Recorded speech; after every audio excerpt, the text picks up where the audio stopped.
नमस्कार मित्रों, हमारे चैनल अद्भुत ज्ञान सुविचार में आपका स्वागत है। आज की कहानी है अर्जुन का वध किसने किया। महाभारत की कथा में एक प्रसंग आता है जब बभ्रुवाहन एक युद्ध में अपने पिता अर्जुन का वध कर देता है। अर्जुन ने द्रौपदी और सुभद्रा के अलावा दो अन्य विवाह और किए थे। एक नागकन्या उलूपी जिससे कि पुत्र अरावन पैदा हुआ था, जिसने महाभारत युद्ध में अपनी स्वैच्छिक बलि दी थी, तथा दूसरा विवाह मणिपुर की राजकुमारी चित्रांगदा से किया, जिससे कि पुत्र बभ्रुवाहन पैदा हुआ, जिसने युद्ध में स्वयं अपने पिता का वध किया था।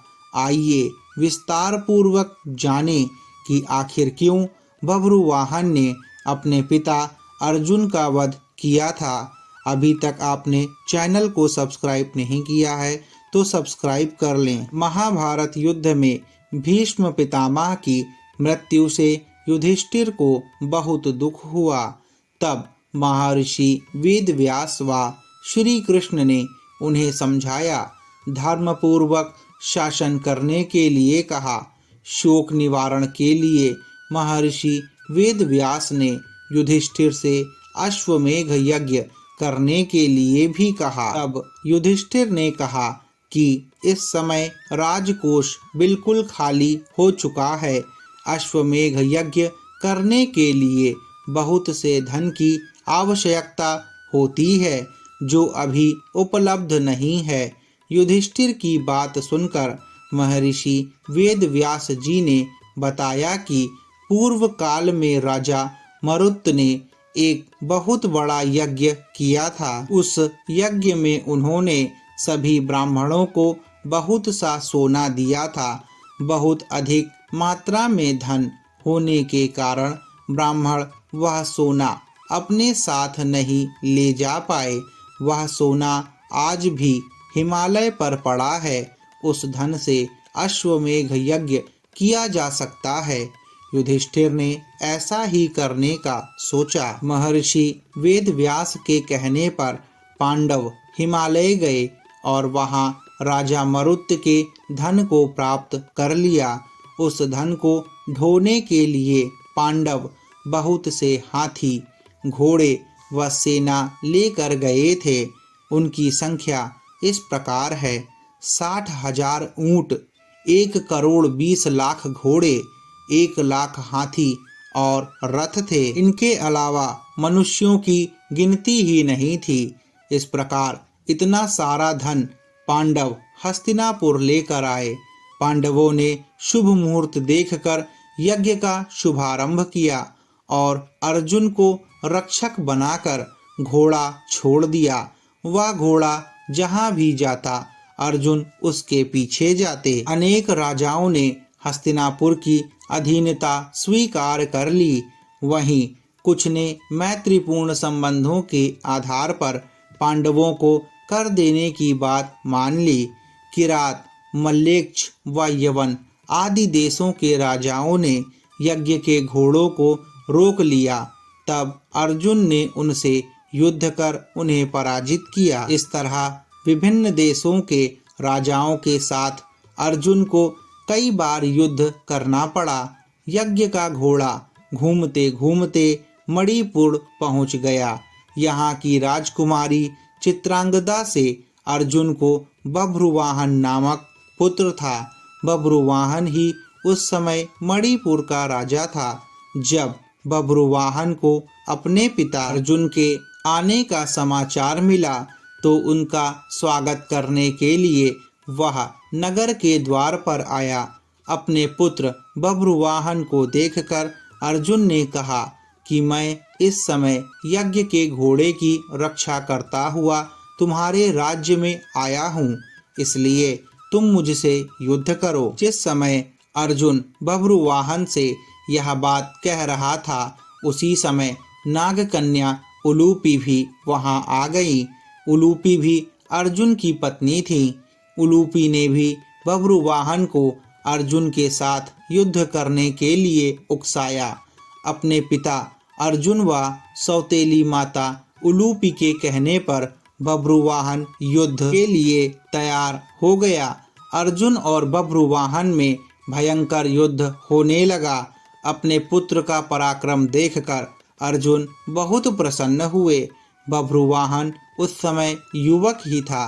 अपने बाल स्वभाव के कारण बिना परिणाम पर विचार कर उसने एक तीखा बाण अर्जुन पर छोड़ दिया। उस बाण की चोट से अर्जुन बेहोश होकर धरती पर गिर पड़े। बभ्रुवाहन भी उस समय तक बहुत घायल हो चुका था। वह भी बेहोश होकर जमीन पर गिर पड़ा। तभी वहां बभ्रुवाहन की माता चित्रांगदा भी आ गई। अपने पति व पुत्र को घायल अवस्था में धरती पर पड़ा देख उसे बहुत दुख हुआ।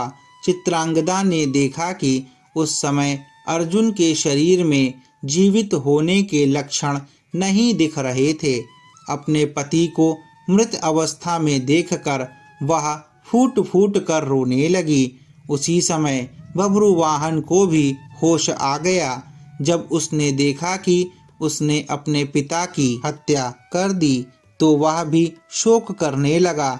अर्जुन की मृत्यु से दुखी होकर चित्रांगदा और बभ्रुवाहन दोनों ही आमरण उपवास पर बैठ गए।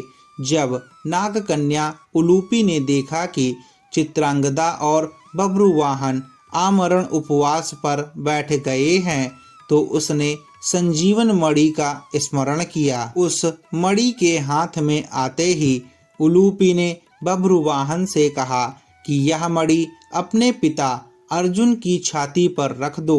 बभ्रुवाहन ने ऐसा ही किया। वह मणि छाती पर रखते ही अर्जुन जीवित हो उठे। अर्जुन द्वारा पूछने पर उलूपी ने बताया कि यह मेरी ही मोहिनी माया थी। उलूपी ने बताया कि छल पूर्वक भीष्म का वध करने के कारण वसु एक प्रकार के देवता आपको श्राप देना चाहते थे। जब यह बात मुझे पता चली तो मैंने यह बात अपने पिता को बताई। उन्होंने वसुओं के पास जाकर ऐसा न करने की प्रार्थना की। तब वसुओं ने प्रसन्न होकर कहा कि मणिपुर का राजा बभ्रुवाहन अर्जुन का पुत्र है। यदि वह बाणों से अपने पिता का वध कर देगा तो अर्जुन को अपने पाप से छुटकारा मिल जाएगा। आपको वसुओं के श्राप से बचाने के लिए ही मैंने यह मोहिनी माया दिखलाई थी। इस प्रकार पूरी बात जानकर अर्जुन, बभ्रुवाहन और चित्रांगदा भी प्रसन्न हो गए। अर्जुन ने बभ्रुवाहन को यज्ञ में आने का निमंत्रण दिया और पुनः अपनी यात्रा पर चल दिए। इस प्रकार अर्जुन अन्य देशों के राजाओं को पराजित करते हुए पुनः हस्तिनापुर आ गए।